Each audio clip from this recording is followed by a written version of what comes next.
again. And I also would like to thank Riverside Theater for hosting us this evening. Ordinarily, I would introduce to you right now John Moses, who is the COO of the theater, so he is the Chief Operating Officer. He is busy traveling for work. So I'm going to put on my John Moses hat, because John, I find, is a very modest, humble guy, and he never brags enough about this theater. So, did you know that tonight you're sitting in America's largest small-town community professional theater? Let me say it again. You're sitting in America's largest small-town professional theater. This organization is a nonprofit organization. It runs about on $11–12 million a year and seems to pull it off every year. The theater is 51 years old, which for a theater is an extraordinarily long period of time, particularly in the arts in the times that we're in right now. And they are now busy planning for the next 50 years, so stay tuned. Not only that, because it is a nonprofit, they engage with lots of other community organizations here in town. And so you may have seen out on the marquee that right now it's Vegas nights, and all the way through almost the end of July. So you can either lose or make your money right here. And and the proceeds, I imagine, of your losses will go to the Youth Tuition Assistance and Community Engagement Program. That's one of the organizations that the theater wants to help out this summer. So, and we hope you'll maybe treat yourself and come see a show. Oh, and before I forget, very important about the shows. So this is the Waxlack stage, and here they usually have more intimate theater and the smaller, smaller functions like ours here tonight. And then on what they call the big stage, or the main stage, is where they have more the Broadway type musicals. And I wanted to let you know that since emphasis on a community theater is that all the costumes that you see and all the staging, actually everything is made right here locally. So all the shows you see are not traveling shows, they're actually put together here locally. And they have like hundreds of elves back here pulling this off every season, so it's quite amazing. And Lori is the general manager. She's here tonight, and Oscar Sales, who does marketing. And Lori last time waved me down and said, don't forget to tell people the bar closes at 6 o'clock. So, so I thought I'd kind of get that right out of the gate. You're more than welcome to drink and eat, of course. So that's fine. So originally, the plan was that we were going to meet tonight and introduce Suda, which was the winning Three Corners development team. And as I'm sure you may know by now, may have read, that City Council voted to start the RFP process again. And so hence we've invited Mr. Coutinho, who's your mayor, to give us some comments on that. And he says he's not drinking, but I'm not so sure about that. He says it's just seltzer water. All right, so, but John, that's your story and sticking with it. So John will give us a quick update on Three Corners and Humiston Park as well. And we've also invited your planning director for Vero Beach, Mr. Jason Jeffries, and we have asked him to, as Irina calls it, the deep dive into Andres Duvani, and forgive me, I always have a hard time pronouncing his last name, Andres' plan based on what he called ideas for downtown. And I suspect many of you have been a participant and have listened to the presentations over many, I think now several years. So what we'd like for Jason to help educate us on is that a lot of this has to do with changing the zoning to allow for more walkability and accessible housing for our next generation.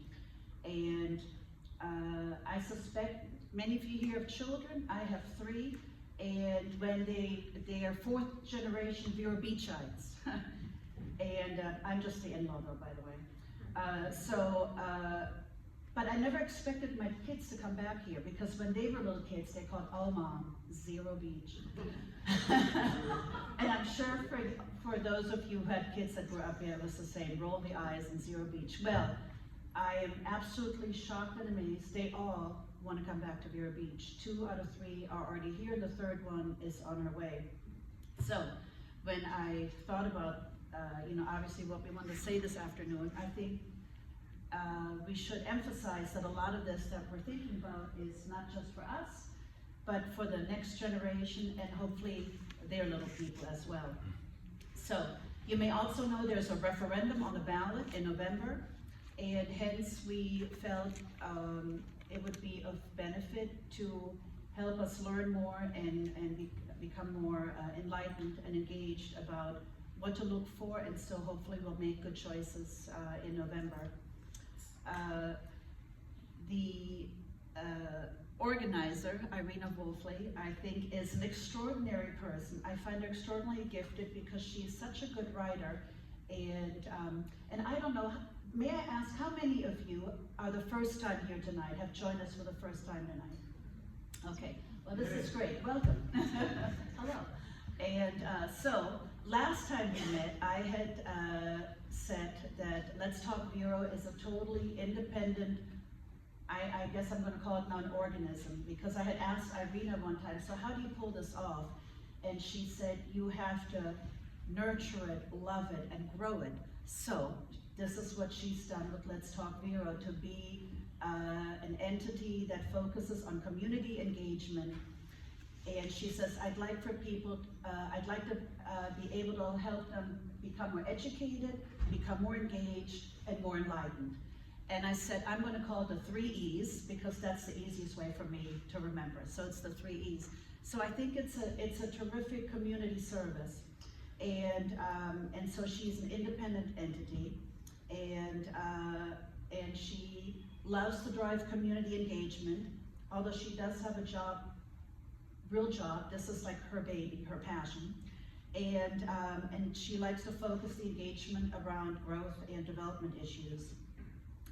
And so for those of you here that are first time, I hope you will appreciate the efforts of Let's Talk Vero and Irina's effort. And I believe you're going to have another meeting for us July 15th. I'll get back to you on that. To be announced. The date right now. TBA. There you go.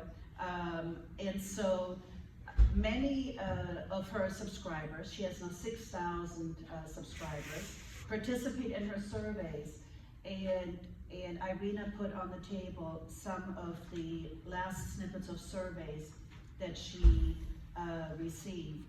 And so now I'm going to ask for my own survey. I'm just curious, how many of you read our local opinion writers here in our community?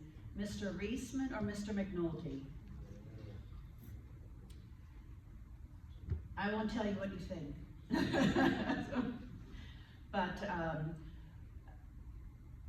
I did read a good quote about opinion writers in general, and in quotes, unrestrained trafficking in opinions masquerading as fact.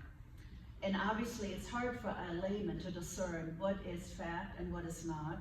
And so hence, I think, Irina, what you're doing with Let's Talk Vero is so valuable, because you're offering for people to at least learn about directly, can I call you the horse's mouth, Mr. Mayor? Fine. And It's better than the fine. other. It's yeah, better than the other better side. than the other end? That's Okay. We were thinking the same thing. Yeah. Hence, again, just curious, needless to say. So we've placed some of the results of the surveys on the table, and Irina had asked her online community if they thought it was a reasonable decision of City Council to basically defer or re-engage the RFP process for Three Corners, and 62% said yes, we thought that was a good decision to basically quote unquote start again, or I should say re-engage. And then the other interesting survey answer was, she asked, who do we consider our most trusted source of information about matters before the council? and 52% of you said your information source was Let's Talk Vero, followed by 32963 at 17%, TC Palm at 15%, and the remaining percentage were, folks that quote unquote other sources. So, hence, I have a lot of papers here and I always forget to say something, but we'll work on it. So now what I'd like to do is, Mr. Mayor, would you like to give us a quick update Sure. on Three Corners and Hummiston? Sure. Okay, great. Great. And we appreciate you coming here, and we appreciate all the nice things you do for the city. Thank you. Thank you.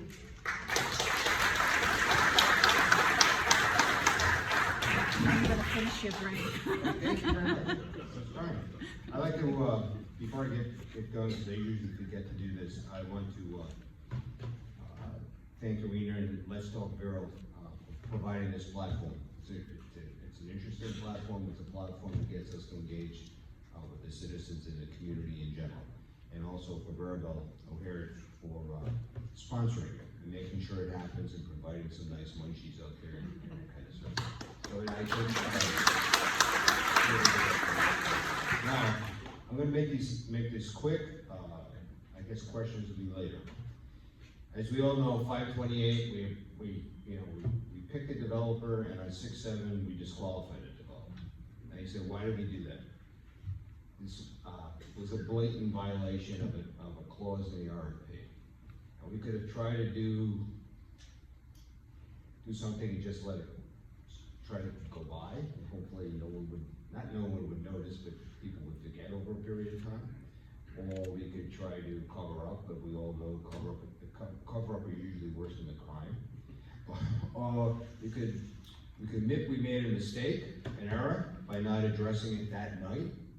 And that's what I urged my fellow city council people through our city manager and city attorney. That was the best direction, and we did it.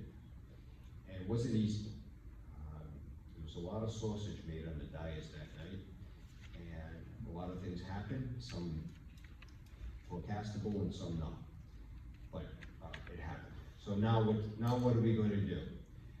Essentially, this is going to go back out to the RFP process. How long this will take, whether we're going to try to accelerate the process or let the process flow in a more natural way, is going to be determined by staff and recommendation to City Council, and the City Council will be deciding that as soon as reasonably possible. And of course, everyone will be kept informed. I think you may have or may not have issues with this current City Council, but I think this City Council the team has done its best to have open communications with the public and to keep everything in sunshine. So stay tuned. Any questions, anybody can always contact me at City Hall, and I will answer your questions as best I can regarding Three Corners or anything else. So I guess stay tuned. Now Hummiston. I actually thought what we did for Hummiston Park was a great decision. And I guess at 5-0, the rest of the City Council thought so too. But all of a sudden, a groundswell of, say, interest. So let me try to put it this way. As a question, here's what happened. We were presented 3 opportunities to rebuild the boardwalk in one way, shape, or form at Hummiston. We could go back to the concrete boardwalk at roughly, I'm gonna round up on everything, roughly $2 million. We could go to a boardwalk similar to what we have at Con Beach, roughly about 1.7-ish or so. Or we could go to an alternative. And the alternative was to put what is considered a concrete sidewalk behind or at the natural erosion point of the dunes. Now you say, wow, and how much is that one? That must be really expensive to do. No, ironically, it was the cheapest. It was roughly $700,000 to do. So not only is it the least expensive, it's the most environmentally sound one to use, because now we don't have to fight Mother Nature every year, hoping that the storm doesn't blow through. Because I guess you know what happens, you usually fight Mother Nature, you usually lose. And it's most environmentally sound from our favorite nesting sea turtles. Because now we have more dune exposure for them to come ashore and do what nesting turtles do. Which I don't exactly know, but it seems that they like our beaches. So this is ironic. You make the environmentally right decision, a decision that is enhancing one of our favorite creatures in Vero Beach, which is the nesting sea turtle. You do it at the most cost-effective manner from the citizen standpoint, and we seem to not please everybody. So, at this point in time, we get no help from the county, so I don't think the county is helping us in this any way, shape, or form. They give us zero. Okay. And this is on the city bill. So just to give you an example, if we went with a $1.9 million selection, that would have been 1/3 of our entire capital budget for next year, would have been tied up in one project, which means a lot of people who are expecting sidewalks, especially if you've got somebody here on Iris, you probably wouldn't get your sidewalk, or some of the street repairs and other repairs that we would do, just for that one repair. And by the way, it's roughly 7% of our entire general fund to repair that one border. So, that's it, that's the update on that. That's, I think, where we stand from the city council standpoint, environmentally right position, at the best cost for the citizens of Vero Beach, and Okay, sounds good, thank you. sounds good. All right.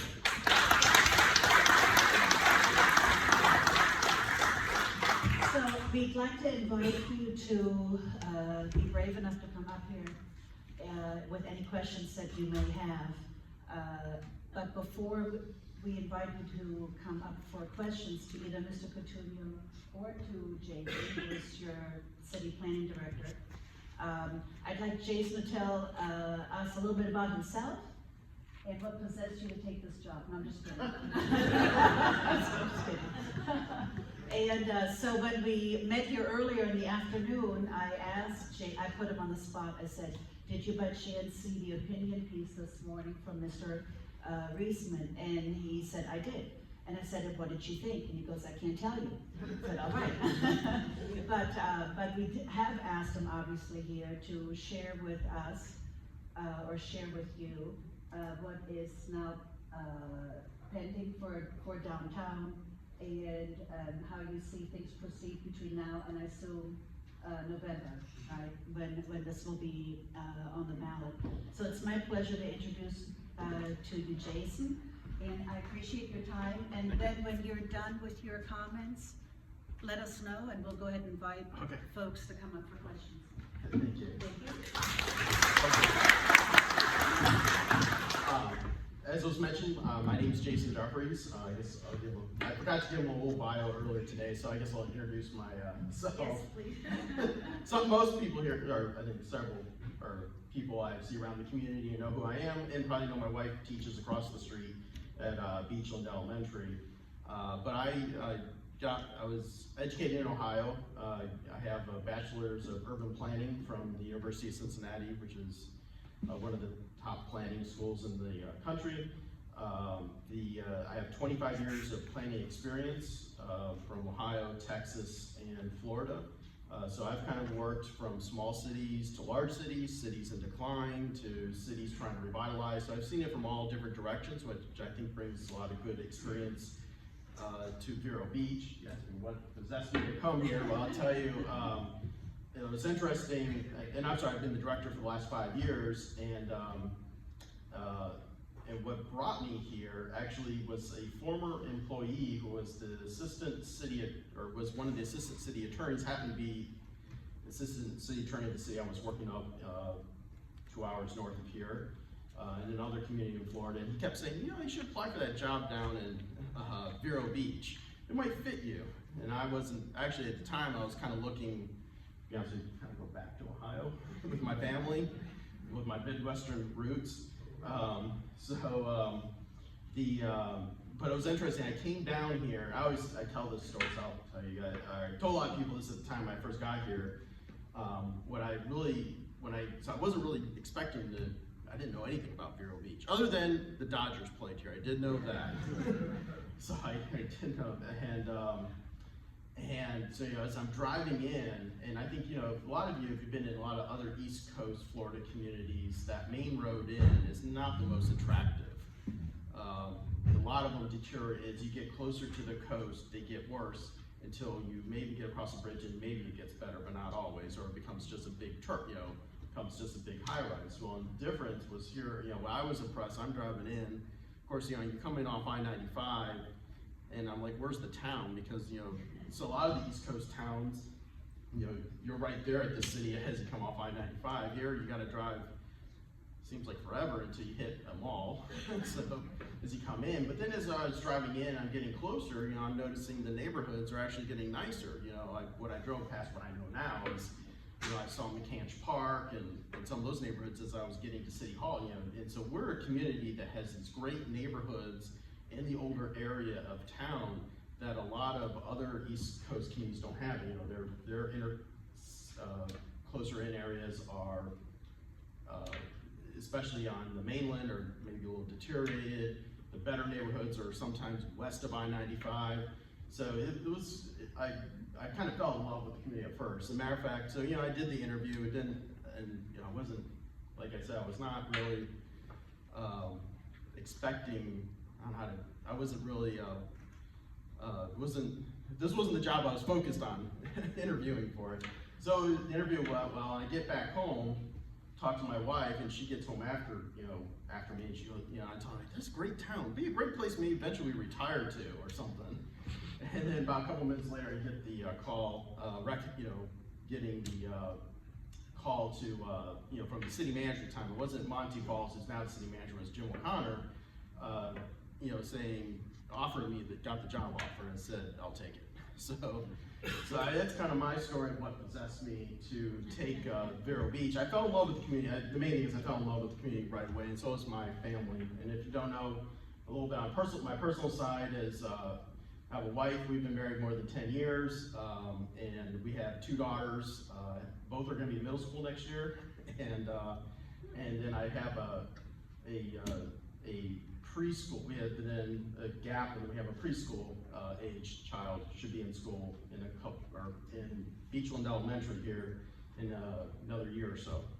So, just to give you a little background on the planning department. Number one, I want to point out, I know that there's a lot of growth issues. You're talking to the planning director. Just remember, or I'm here presenting as the planning director. I am not the planning director or the community development director for Indian River County. So all the growth issues of the county don't really involve Vero Beach. We are, and I think some of you are longtime Vero Beach residents know that the city of Vero Beach for the last 40 years has basically hovered around the same population, about 16 to 17,000. We're a built-out city. It's a community really about infill development, which I really like. That's kind of been my focus of my career, is kind of how do you redevelop a community, how do you do infill. So that's what we're really focused on in the planning department at the city. Our 2 major functions is the comprehensive plan, which is the document that sets all the policies for the city. It's my job to kind of make the recommendations, the professional recommendations to the city manager and the city council regarding planning issues. The comprehensive plan involves everything from the vision plan to the actual policies that get in the document. Right now we have one of the projects we're working on, in addition to the downtown, we're working on updating our neighborhood policies, and I would highly recommend you follow that process too. That's something we're really looking at, strengthening our neighborhood policies in terms of, I call it protecting. I know everyone hears the word protecting, they think we're talking about policing, but really what we're talking about is just making sure we maintain the integrity of our neighborhoods and kind of minimize any time. As we have development in the city, we don't have the incursions of commercial development into our, especially into our single family neighborhoods. And the planning board will be discussing that this coming Thursday. We have the draft document out. We had some public meetings earlier this year, and now staff is starting to put together some of the policies from the issues that came out of those meetings. The other aspect is as I mentioned, the land development regulations. I think many of you have done anything on your properties know that if you're doing any type of improvement to your property, you have to come into the planning department to get what is like a zoning review. Really, in 70% of the workload in our department is reviewing site plans, code compliance permits, sign permits. That's the majority of the work within the planning department, and then it's the other 20 to 30% that we're dealing with some of the bigger policy issues of the comp plan. And one of the other big initiatives I have really it's outlined in the comprehensive plan that was adopted in 2018 by my predecessor, who worked on it, is to update our land development regulations. If anyone, I dare anyone to try to look at our land development regulations. They are not the most, or have not been the most easy to read. I like somebody came up before city council, called it the dysfunctional code. Might be a good way to describe it, but it's a code that dates back to 1978, essentially the basis of it. The code we have today. The city has had zoning since 1926, and then over the years, every 10, 15 years, they would update it. Except now, since 78, we've decided that there's no way, I don't know, we just gotta keep it the way it is, and that somehow that's how we keep Vero the way it is. But what you end up with is there's just been this patchwork of updates to it over the years that makes it dysfunctional. One of the major, and really, I gotta admit, it was something my predecessor knew and had identified in the comp plan, but I've kind of picked it up, is to really, one of my overall goals is to get the code totally overhauled and get it to a readable, so it's easy for the layman to kind of use, and you can open it up, you know what is required on your property, and then also, streamline the development review process, and then also, some of the things is to update the code to identify the different type of development projects. Development's changed in the last 40, 50 years, especially when it comes to housing. I'll talk a little bit more about that in downtown. But if you go read our code, it basically identifies there's 3 types of housing: single family, duplex, and then everything else is multifamily. Well, if you go talk to anyone who's familiar with development, that's not, now you have townhomes, you have attached, you're seeing a lot of different types of development patterns, and they're trying to shoehorn these developments, get the reviews through the city based on somehow working, and again, this is what people call the dysfunctional code, working through it, that it's a multifamily. And our codes for multifamily are written like it's a 1960s apartment house or something, or apartment complex. So that's some, and we've already started some of that work. We've identified some of the different type of housing types when we adopted the new Art Village code. So you're going to see a lot of that more come in, and we did some of that with the commercial districts we just did recently. So you're going to see more of that going forward. So in terms of downtown, which I know is the reason you're all here, I want to talk a little bit about the process. This all started last fall. Well, probably even before the fall. So, really in our last fiscal year, during last fiscal year for the city, we worked on 2 studies were done. One was to have Bob Gibbs. He's a well-known he did an urban market study for us, and he's very well known in the industry for doing those type of market studies. And we had him kind of analyze to see what is the market potential for our downtown. And actually we had him do a few other, he did a 3 Corners market study, and he also did one for Ocean Drive. So that would give some research and some basis and some facts to work from. The other study, and that was presented in September, the other study we did was the Stantec, which is a consulting firm, planning engineers. We had them review all the past downtown plans, which was like 5 or 6 of them. Some adopted, some never adopted.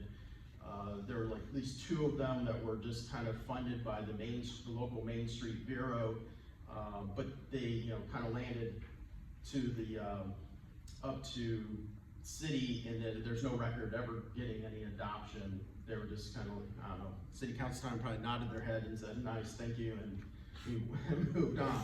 And that happens sometimes with studies. Because really for downtown, we are working on the essentially what is the adopted plan today is the 1992 redevelopment plan. So after those were, there was a review, and so Stantec did a review of all those plans, what was recommended in those plans, what has been completed, what are some, gave us direction of kind of a roadmap if the city was to pursue a new master plan, which city council decided to go forward with. In February, the city had we did a lot of community outreach like we did with the Three Corners plan, and we re-engaged DPZ to do a downtown master plan like they did the Three Corners plan for the city. And to follow kind of the same process, which one was to have the week-long charrette where the community would come out, give their ideas, and then what would come from that is kind of what is the community's vision for downtown. And we're still working on drafting kind of the final report out of those charrettes. The draft plan, and it's on the city's website, was presented April to the Planning and Zoning Board. They provided comments, and then in May, it was presented to the City Council for their review and direction, and then just recently, last week, on Thursday, we had a kind of a follow-up discussion in June. So basically, I'm hoping here in June and July, we'll have a final plan. The plan does need to eventually go back to the Planning and Zoning Board. They will hold what's called a public hearing for them to make a recommendation, eventually be adopted by City Council. So, really what was the purpose of the plan is really what kind of, the way I see it, what the kind of the overarching purpose of the plan was really to have that community discussion about what type of downtown does the Vero Beach community want? How do we see our downtown in the future? And I've heard different things individually as people have talked to me over the year, even leading up and even through the process.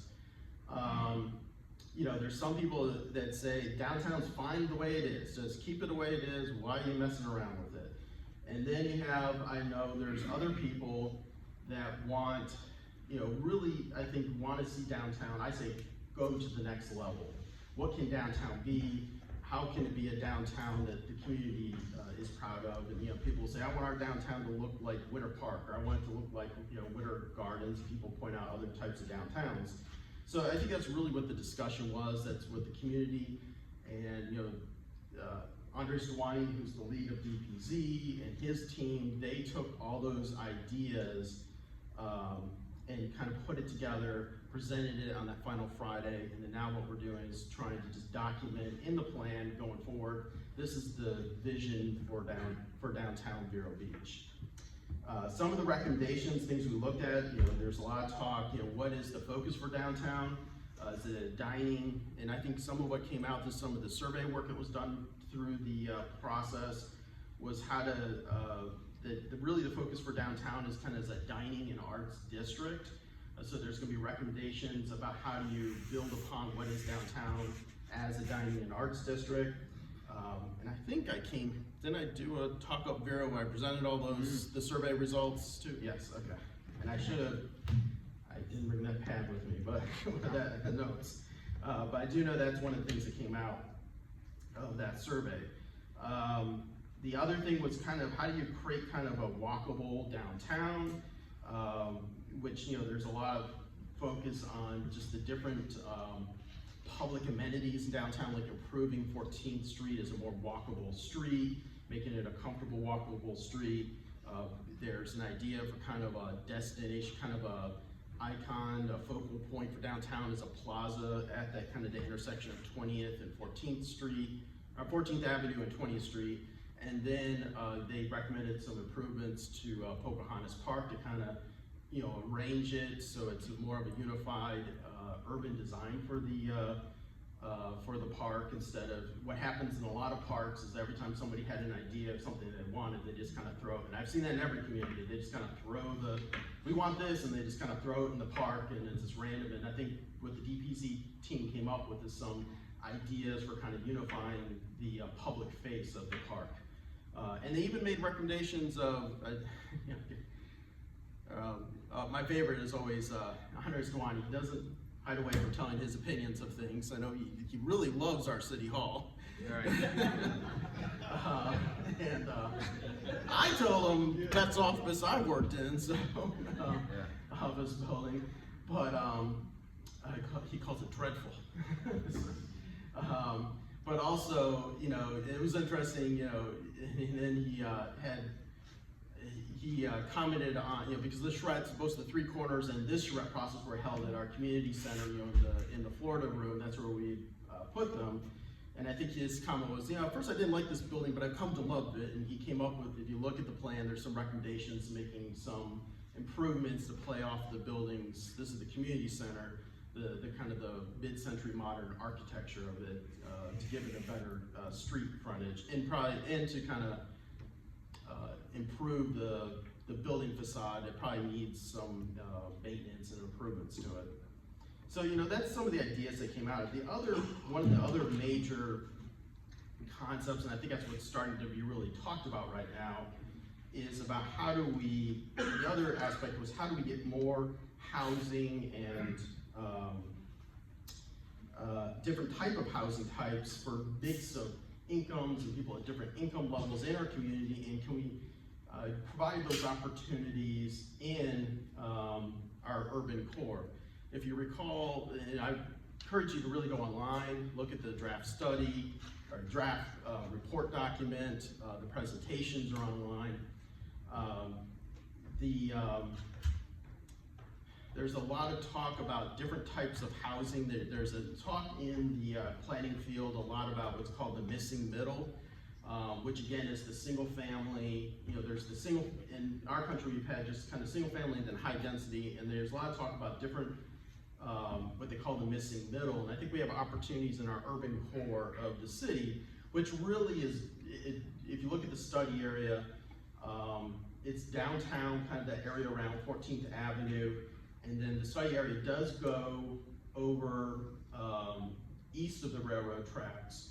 It involves a lot of the older areas along US 1, which frankly the city has not done a lot of studies or any planning efforts, or therefore would lead to improvements in the land development code for the US 1, kind of that area east of the railroad to about Miracle Mile. There's not been any studies or policies put in place specifically for that area, and so that is part of this study. It's not just the downtown, what we call the walkable core, but it also includes some of the areas along US 1. And why that's important, I'll remind you, everyone keeps saying, wait, how did a self-storage building get put right near City Hall? Well, it was allowed. So, you know, staff or the city cannot, I don't know, what happens if we just deny what would our Attorneys. What would our Attorneys get involved. and our Landlords. our city attorney would say that's arbitrary and capricious. So if it's allowed, so what you have to do is you got to go through a planning process, you got to update the policies, and then you got to update your zoning code to reflect those new policies. And we did do some of that recently with the commercial districts. But you know, I think there's an opportunity in this planning projects too, as we're looking at what more can we do in that urban core to improve our zone, what will eventually lead to improvements of the zoning, allow for other types of housing types to happen in those areas just around, not only in the walkable core of downtown, but also in the areas around US 1. So through the process, there was a lot of talk of the roadblocks of, you know, what came out as some visuals and what people, as they came in to talk to DBZ, to the consultants, what type of improvements would they like to see to downtown? What's their vision for downtown? And people would describe different type of, you know, building types. And through that process, we've come up with different 4 main areas that are kind of the roadblocks to the development that the community would like to see in the urban core. One is the parking, especially when it comes to the downtown area. Now, I'd say in the planning board, we've already addressed some of the parking issues. We just recently lowered some of the parking requirements so that they're more reasonable to what the uses actually generate a need for parking, so that's important so that people don't overpark their properties. But when it comes to the urban core, so that, again, that walkable district in downtown, if you're treating everything as if they got to, we gotta look at parking as more of a district-wide. That's what we do in Ocean Drive, that's what you do in more pedestrian-oriented districts, business districts. So, you know, we're gonna be looking at some different alternatives. You gotta provide the parking, but how can you provide the parking, make sure it's occurring more as the overall district? Because if you keep on just doing it based on property by property, you're not gonna see the development that you're desiring to occur. Another issue that came up a lot, I know this affects many different aspects of development, is our building and fire department, and I think we're gonna be having a discussion on that at city council soon. That's something that we're looking at addressing. There's this, you know, the city shares its building and fire department, or we contracted essentially with the county, and the county does it for the city. The city is a home rule city, it could have its own building department if it so desired. There's a so I'm not talking.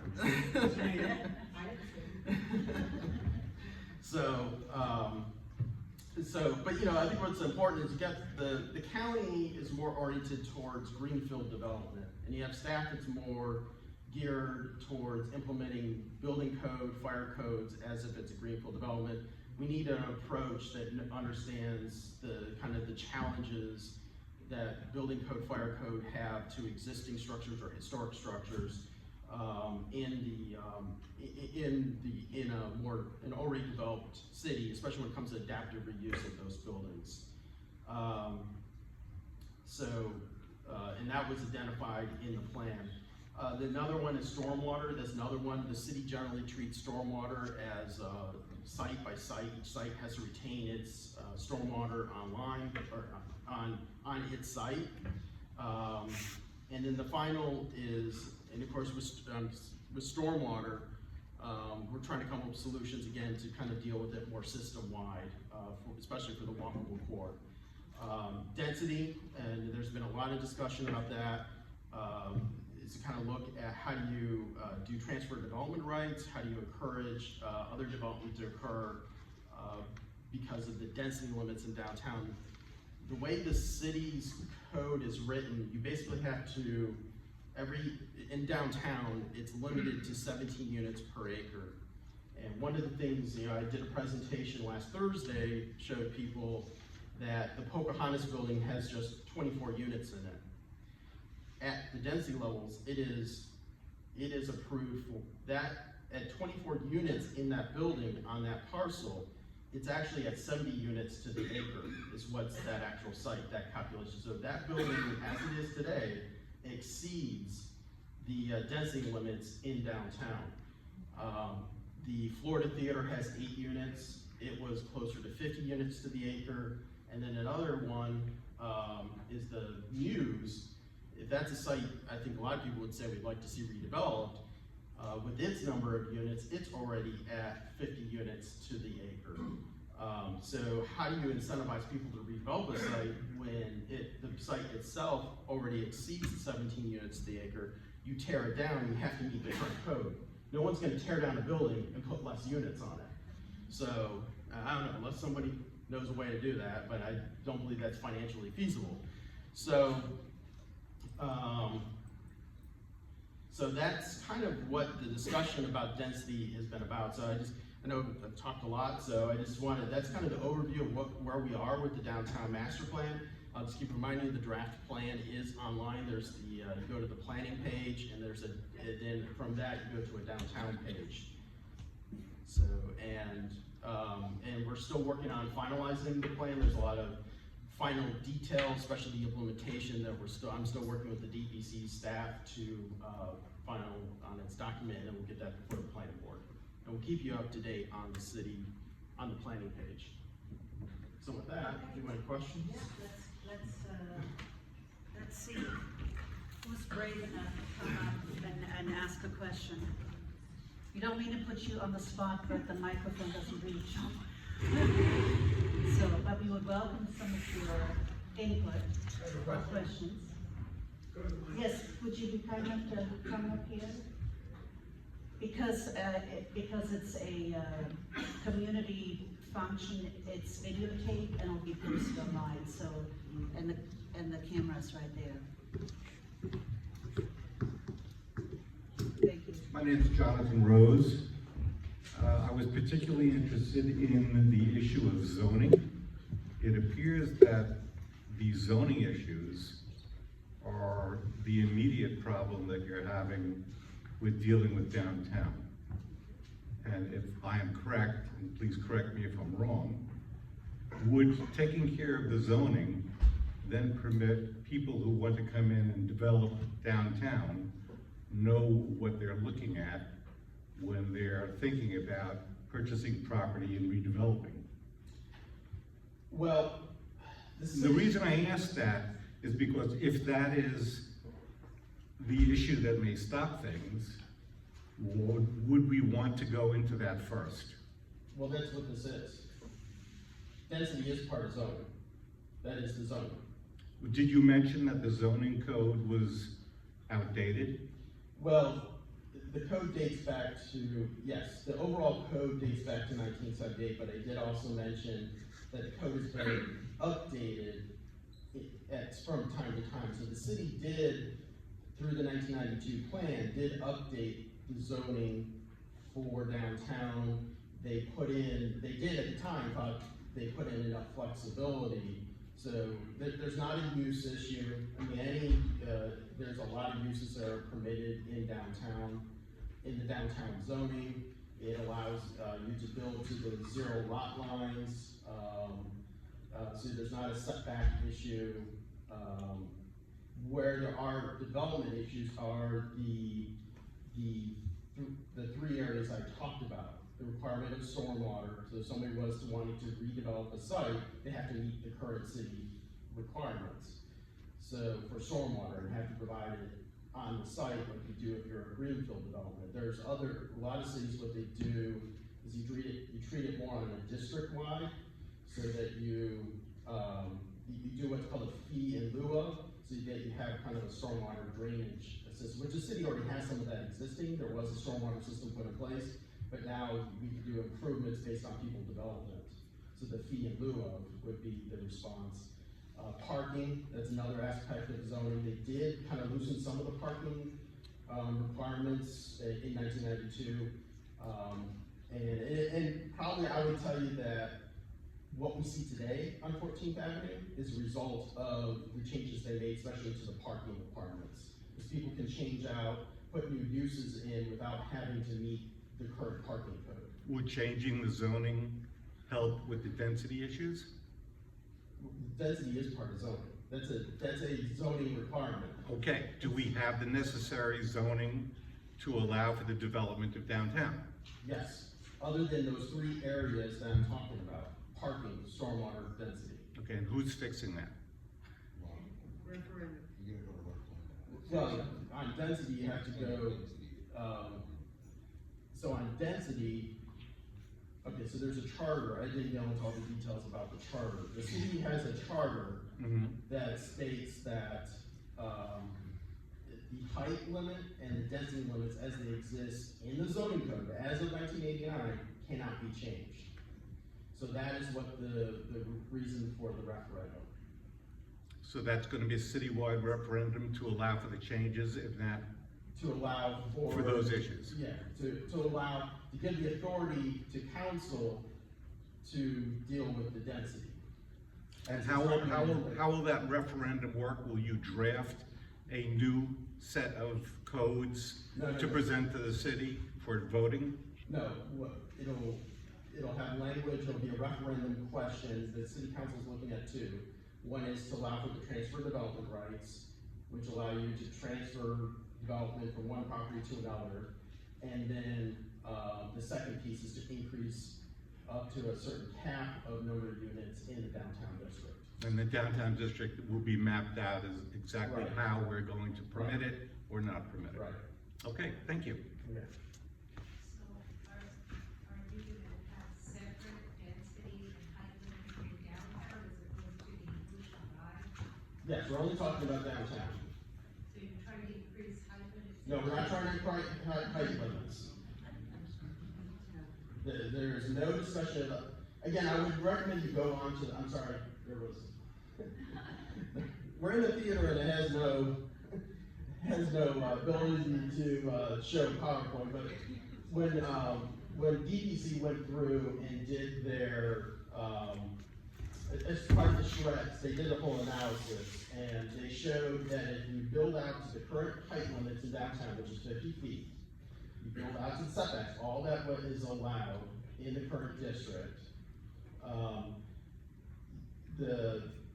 you could fit, they went parcel by parcel, and they showed that you could, the build out, at certain size, you know, probably around, 800 square foot units, you know, for, which is typical one bedroom apartment, you could,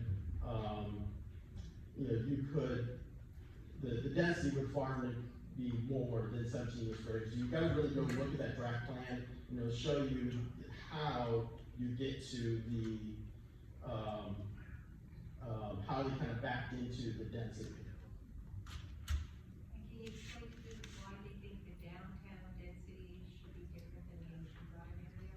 Well, because we're only studying down, I don't know why we need to be talking about Ocean Drive, we're talking about downtown. What are the two downtowns in town? Well, but Ocean Drive has a totally different focus, it's more of a boutique. And you again, you gotta look at the retail studies, this has nothing to do with Ocean Drive. This is about what is the future of downtown, what is the future that the city sees for downtown Vero Beach, the downtown on Main Street. They've done a lot of planning in the past. There are studies, you go online, look at our page, that have been done for the Ocean Drive. That, anything we do for Ocean Drive would be a totally different study. You've got to treat the areas totally, two different projects. They're two different areas with two different identities. Yes, I just want to find out, could you tell me the timeline for the zoning, how that's gonna take place, what's your goal? I know it's not a fixed timeline, but what's your projected timeline from now with the DPZ plans to when you see that getting executed? Well, I mean, it does take some time, you know, if you saw, if you look through this with the three corners,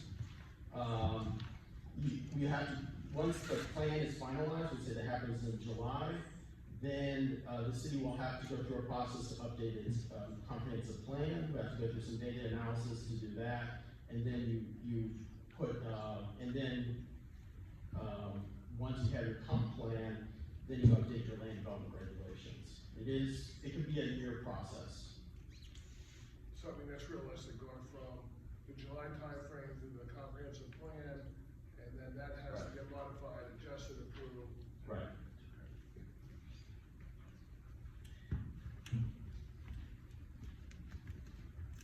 You had mentioned housing, and I wondered if you could give some specific examples. A lot of the people who work in the city can't afford to live here.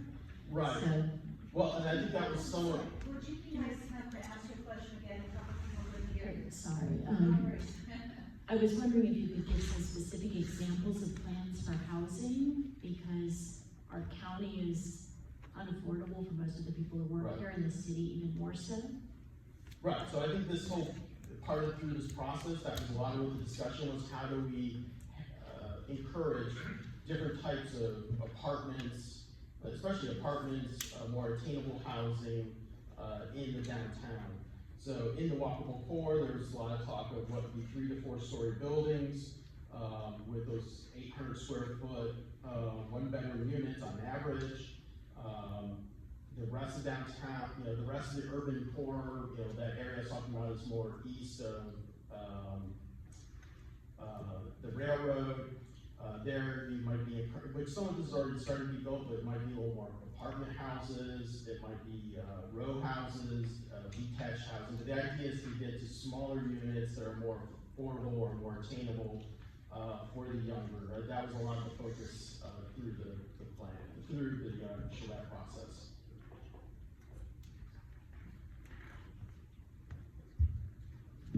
Hello, how are you? I'm Terry Torres, and Jason, we've met, and I'm a 3-time past president of Main Street, so the downtown area is near and dear to my heart, and I'm also the inaugural chair of the Economic Development Zone, the historic Vero Beach Economic Development Zone, which was born out of a Main Street restructuring committee.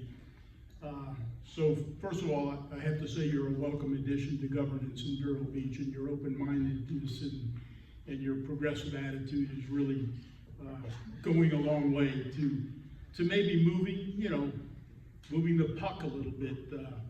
I just go with the community. Yeah. So I'm really interested in this. Vero says best. I think there's a little, no, I do think there's a little bit of a, I've seen this in my 5 years here, I know, and I meet them a lot with, my wife teaching. I think we've all seen kind of a change maybe a little bit since, COVID. There's more, professionals with children who maybe can work remotely, who are moving here, different types, a different maybe set of retiree that doesn't want to just go play, go to the clubs and play golf all day. It was maybe the dream. I mean, real estate is we would say is a different, I've always sensed that there's a different demographic kind of moving here, is looking for a very different, Vero Beach, so I'm just a hired hand. Well, there's also a younger dynamic that's taking over, so that's good to see. Our millennials and our children moving in, they're also professionals and they've worked pretty hard. But my question really has to do with the upcoming referendum. And is it actually going to make a recommendation as to the number of density units? I know Dewani in his final presentation had a figure of up to 115 units per acre in certain parts of the downtown area based on that 800 square foot, plan that he developed.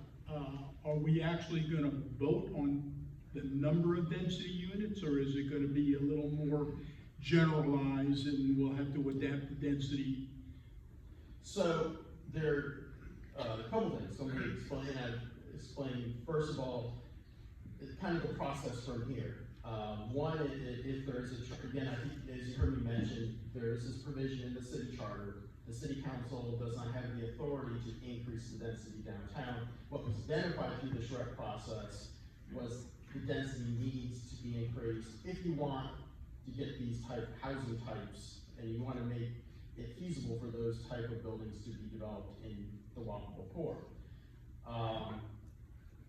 What has been proposed to city, and then on the process, before the referendum question gets on the ballot, it does take an ordinance by city council to approve that ordinance, that ballot language to be put on the ballot. So they have to actually do what's called a first reading. We expect that to happen here in this meeting coming up next week. You'll see a draft ordinance, and then there's a public hearing. So council has to have a public hearing, and you'll see that final language. What is proposed is kind of two elements. One is what's called a transfer development right. So the way the code is written right now, it says you are only allowed 17 units to the acre on a property in downtown. That's it. What the transfer development right would allow for anyone to kind of sell the development rights to units that maybe their property is allowed, under the code. Let's say a property, it went to do the 17 units to the acre, they have a right to 5 units. They could sell those 5 units to somebody else who's wanting to add it to their 5 units, and now they can build 10 units on the property. That's a transfer development right. So the code would authorize council to establish that transfer development right program. The second element is in the walkable district, increase the density. There's been several different options I could go into them that have been kind of thrown out. They were thrown out at the May meeting, and there was a further discussion last Thursday. One is the city council can just increase, from 17 up to a number of units, and then you still have the transfer development rights. Or, and this is the option they kind of gave staff the direction to, is to establish an overall number of units over the entire district. This is a model that Naples has used in their Fifth Avenue area. It's more of a form-based code aspect, which is instead of having the calculation of so many units per acre, this district you could have however many units on your property as long as obviously meet all the setbacks and requirements, and then,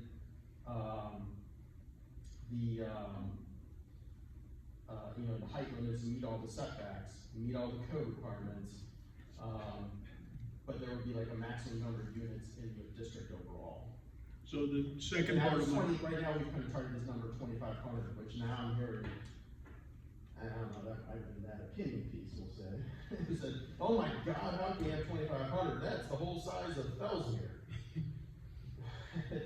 The one thing I would point out to you is the city has 2 apartment complexes under development in the city, up near the, on the boulevard near the hospital. One is 189 units. The other is, it's actually, that one's under construction. Another one is a project being proposed. It's 200 to 300 units. So one apartment complex, and anytime, and then there's a new one way out State Road 6. Any of those large apartment complexes are 200 to 300 units. Now, I'm not saying that's the whole, that's what we're gonna build downtown. Obviously, through the architectural standards, we're gonna want buildings that are more keeping with the urban environment, and keeping with the character of Vero Beach. But from the standpoint of, the market, and kind of absorb it, just, just I just named 3 projects under construction with 900 units. and I imagine they adhere to the 17 unit per acre current density, those projects currently under construction. They actually are less units per acre because they have more land that they spread it out. So again, that's where you end up with sprawl. So as a community, do we want sprawl, or do we want a more, more urban, or not more urban, but more community development in our urban core? So the second part of my question also has to do with the referendum. Will it address parking with increased density? Yes. It'll Well, not address the referendum. The parking, how we deal with, again, the only reason you're going to referendum is because council, this is the one area council does not have the authority. They have to get the authorization of that authority from the citizens. Any type of the other regulations, somebody was mentioning earlier, the zoning and updating the zoning regulations, everything else other than height and density is a city council, it's ultimately a city council decision. So the details of how we're gonna deal with the stormwater, how we're gonna deal with the parking, that's all gonna be done through the land development regulations, based on the recommendations from the downtown plan.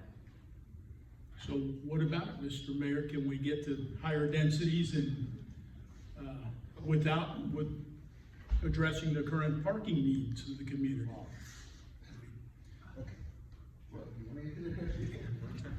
I mean, it's a political question now, right? I mean, Yeah, okay, it all depends,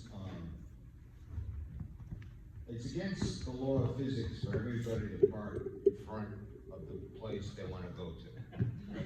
Yes. Can we all agree on that? So we agree on that first law of physics then.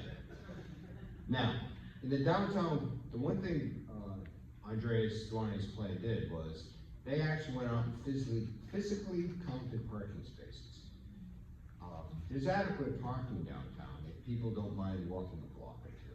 Most of it is a signage issue. People don't know, I mean, I was here 2 years before I actually knew there was a municipal parking lot across from Jetson's.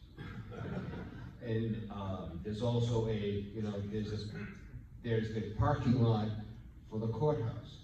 And I think one of the famous Duane quotes was that he went up and actually inventoried every parking space there. There's in excess of 600 and change there, of which on the 3rd floor he swears has never seen a tire. So, right. So when you talk about an urban, and to me, I come from Providence, Rhode Island. So to call this an urban thing, I'm downtown 14th Avenue. My vision of urban is different.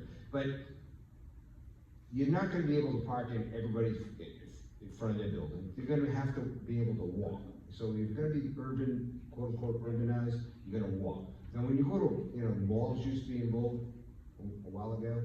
I would swear you have to walk from your parking to to where the, wherever Macy's was, or Dillard's was, there's a long walk.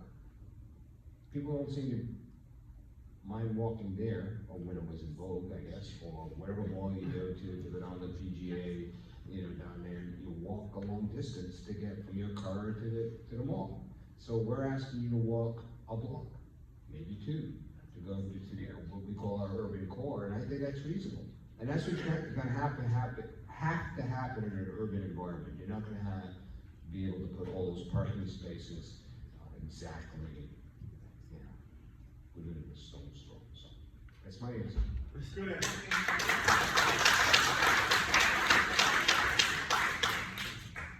Well, good evening, everyone. My name is Phil Wolf. We recently, me and my beautiful wife here, we moved to the community about 6-7 months ago. She's the stroke director here at the Cleveland Clinic and neurosurgeon. We are excited to be here. It's more of a statement than it's a thank you to everybody. We met a lot of wonderful people coming here, and speaking of like one of the 4 millennials in the room. So we're really excited on what's going on in the community, how the community is building, and but my question is actually like, how can we help? Right? We're here. We want to be more involved in the community.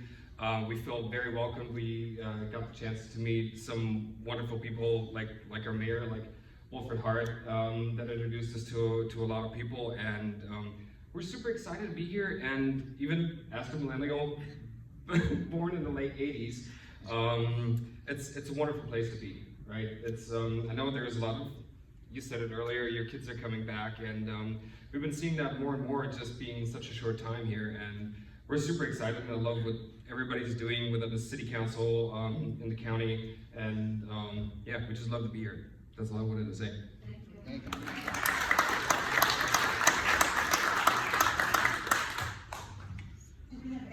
Would anybody else like to ask a question? Oh, come on down, Bob Barker.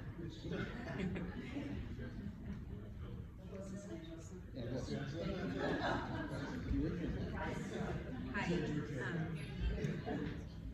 I'm Maxine Armstrong. I've been kind of following the things online, haven't really been in person.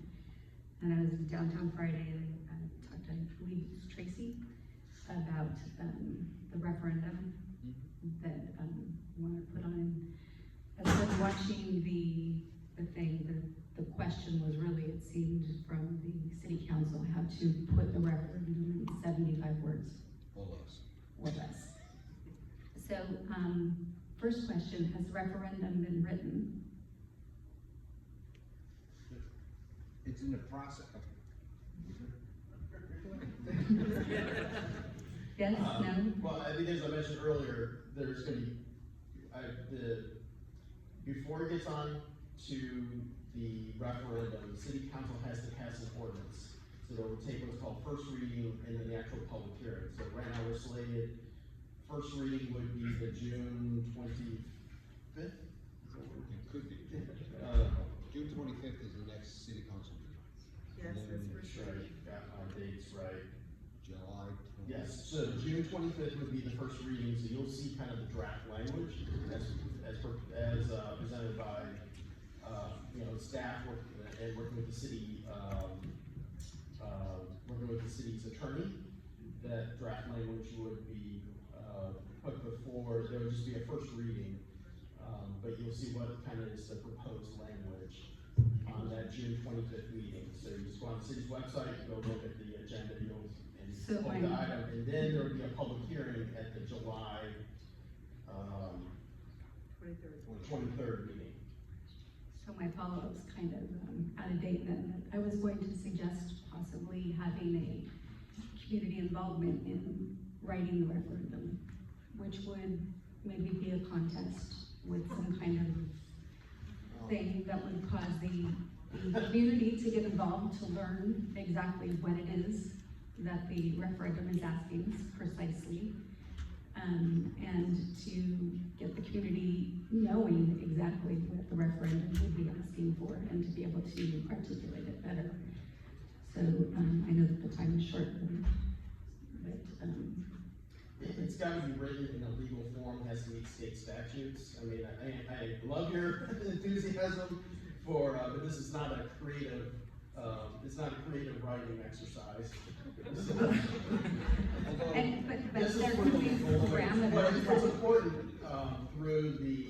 through the public hearing, and then you'll have a month, there's a way for the community to provide feedback. We went through the same thing with 3 Corners, and there was a lot of tweaking and kind of getting that language right.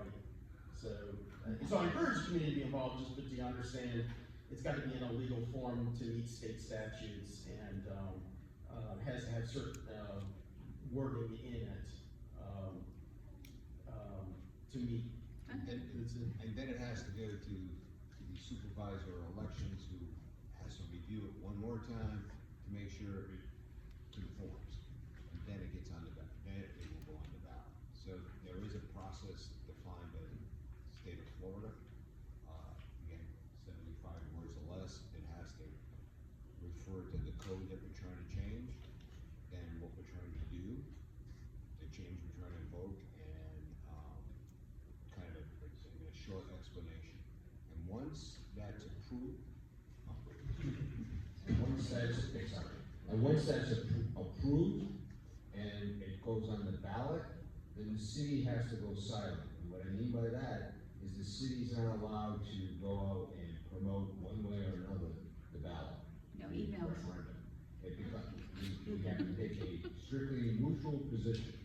All right, okay. Okay, thank you. Does support for the referendum just require a majority vote, or does it require a super majority? 50 plus 1. Hi, good evening, Anna Brady. There are a few really well-designed historic buildings in our downtown. Some are designated in the National Register of Historic Places, others are not. You mentioned the Pocahontas building, which I know is something that we talked about, the new construction would emulate the historic. And I'm just wondering how the new plan, the new densities and whatnot, the proposed plan will impact both the buildings that are historic but are not designated on the National Register or in the local register, and those that are designated in the National Register, because I don't believe in the downtown district there are very many that are protected under our local landmark status. Thanks. Yeah, Brady, if I could add one thing, what can we do preliminarily with these places that are potentially in danger? Well, I don't know if anyone said they're in danger.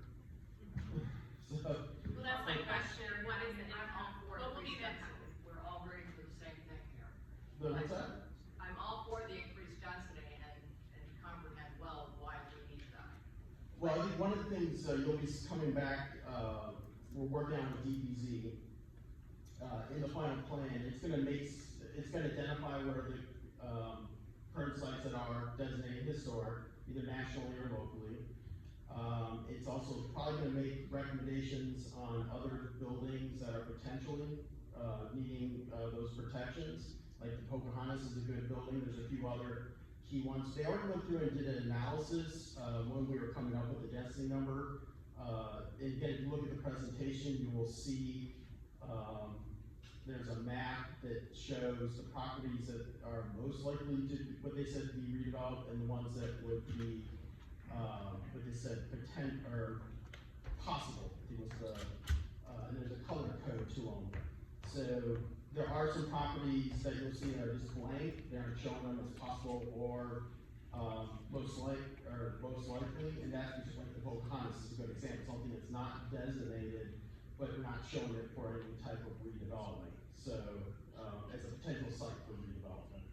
So I think the next step going forward, they haven't finalized yet, is those sites that may potentially might be, should be looked at for historic, preservation.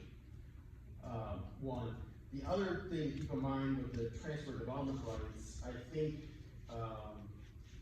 it can have there's a couple things that it could benefit them. One is if you have a site that's already, well, a good example would be the courthouse, building, where it's an office building. So I don't, let's say the property owner there has no intention of ever redoing adaptive reuse, putting residential units, it's always historically been off, well, it wasn't, obviously a government building, then it was an office building.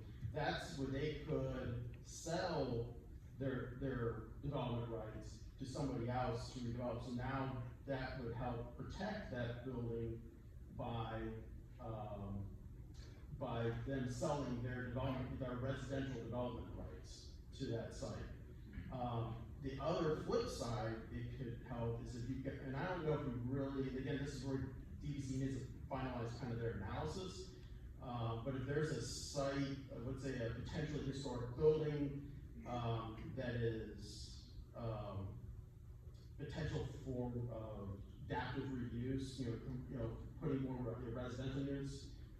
Well, I'll give you an example. Maybe one is the old bank building at the corner. I know the owners there in the past have looked at, as part of, or not the current owners, but people who have looked at the building and have come into the planning office to talk to us, have talked about putting residential units in it to make it more viable, maintaining the historic structure, but doing the adaptive reuse of the building. And because of the 17 units per acre, they can't get the number of units. So that's where they could buy the unit, or maybe we have a program that is tied to historic preservation, so then it would actually provide as the public benefit for that transfer development right, the protection of the historic building. So the transfer development can work either way. I think it can be very beneficial to working with protecting the historic buildings. And the other key aspect too is, remember, and these are kind of the final details that would be implemented as part of any type of the updating the zoning and the land development regulations, is to make sure whatever is developed downtown, there would be architectural standards to make sure they complement the existing built environment.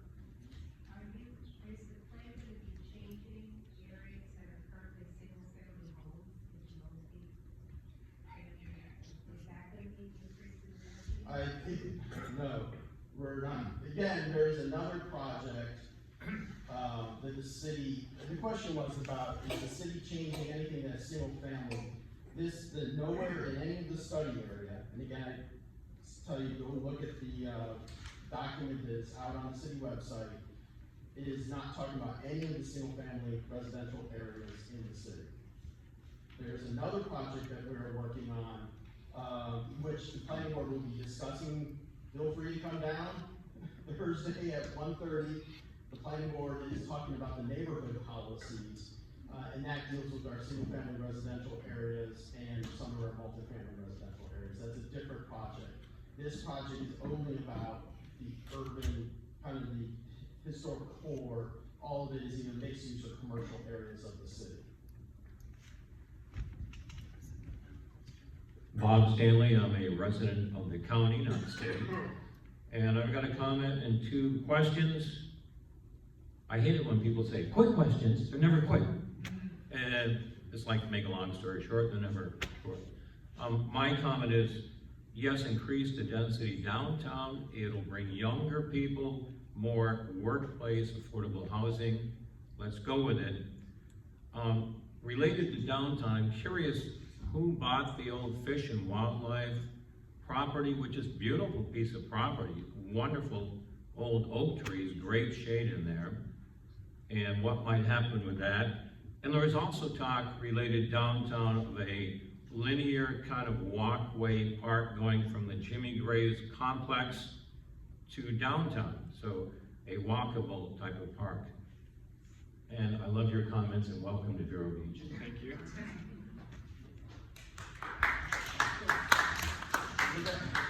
What's that? Oh, the owner of the Fish and Wildlife, yeah, Children Resource Services bought that site. Awesome. Any idea what you're gonna do with it? Well, they're moving, they're in the what? Well, I was about to say, everyone knows it as the Doctor's Clinic, which that site is being bought by another developer who's looking to redevelop that site. And so I think they decided to move, and they picked that site, the old Fish and Wildlife. They worked out a deal with that property owner. So they're moving essentially their operations from the old Doctor's Clinic to that site. I forgot where. And that linear park from Jimmy Graves to downtown? Oh, Walkley Park? Well, that, I believe, that's really all through the Arts Village, which the Arts Village is really it's not really as part of this plan. We've already, the city already has an Art Village plan. That was actually one of the first projects I worked on with, some of the community, when I first got here, was, adopting the zoning code, to implement the Arts Village. So, I think that's something the school district is working on with the community, if I'm not correct, yeah. So we promised the theater we would be out by 7:00. So we said 5 minutes or less. See, I think you asked some terrific questions, and thank you for your input as well. You know how they say everything is online? There is an 80-page document called Ideas for Downtown, and it has all the schematics and the pictures, and I thought maybe some of the questions you asked, you could see how it's actually in color, blotted out. But as I was looking through it, if you actually print it out, well, obviously you need a lot of ink. Otherwise, we thought about putting it on everyone's table, but we didn't have enough ink. On page 18 of this document, there is one page that says, it's called Clarifying the Numbers. And if nothing else, you could just go right to that page, because it says in their quote-unquote discussion, it says the basic lot in downtown Vero is 50 foot wide by 120 foot deep, roughly 1/10 of an acre. In itself, 17 units per acre sounds like a reasonable density, but on a standard 50-foot lot, it only yields 2 residential units. Even on a 200-foot wide lot, such as Arbor Center lot, the 17 units per acre only yields 9 residential units. These small numbers of units are not incentive enough to promote redevelopment of these properties within downtown. And then it has then a couple other bullet points. I would say, well, what I would say is, just think about Arbor Center, it's saying only, 9 units, Yeah. just across the street, Right. is Pocahontas 2-story building, 24 units in it. That's it. And so recommendations, it does say, the 50-foot height limit was kind of the sacred cow. And to also work on, of course, the parking lot issues as well. But recommendations, 2 big recommendations. One, it says without sacrificing the well-regarded 50-foot height restriction and maintaining desirable setbacks, the density and FAR requirements must be reimagined to achieve a 38.4 unit acre density, which represents 3 stories of residential units over the walkable downtown core area. The site-specific residential and room unit densities must be increased to 110 units per acre. So I suspect some lawyers will figure out how to sandwich this into 75 words or less on a referendum. I hope so. Right? You hope they'll figure it out. I'm sure. Lawyers used to be, were called scribes, used to be paid by the word, so I don't know about 75 words, they'll pay them enough. So, but to incentivize the redevelopment of existing single-story commercial buildings, particularly on small lots, and enable the introduction of housing on upper floors, a parking strategy is in order that removes the requirement for on-site parking for every residential unit. And then the last point was implementation, City of Vero Beach. But nevertheless, if you want to see all the data, this is actually a pretty good nighttime read, potentially. So, in any case, do you gentlemen have anything else to add? Or we are most appreciative of your time. Thank you so much. I think this was really terrific.